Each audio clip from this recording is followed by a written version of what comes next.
Hello, Falcons. So where we left off, we had just painted our image, and so now you have quickly ran over to the sink to begin washing off your image. Remember, this paint dries really quickly.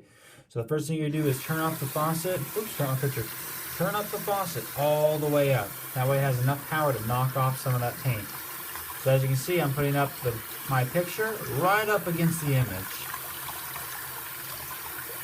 Now kids, you do not want to spend a whole lot of time under the faucet.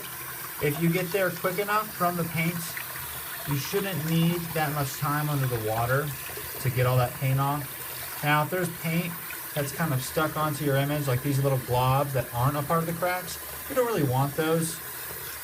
You're more than welcome to keep some of them, but if you have globs and globs of paint, it's not coming off from the pressure, go ahead and kind of shoo those away with your finger like I'm doing. What your image should look like towards the end is something like this, where there's a bunch of red cracks left over the paint, but they're not over the surface, they're only in the cracks. So at this point, that's been about, I'd say 30 seconds under the water. You want to take it off. Any longer, your paper's going to start to get weak and you might tear it, and that wouldn't be good. So at this point, I'm going to turn the water off. I'm going to go to the drying rack and place my image on top of my placemat and put it in the drying rack.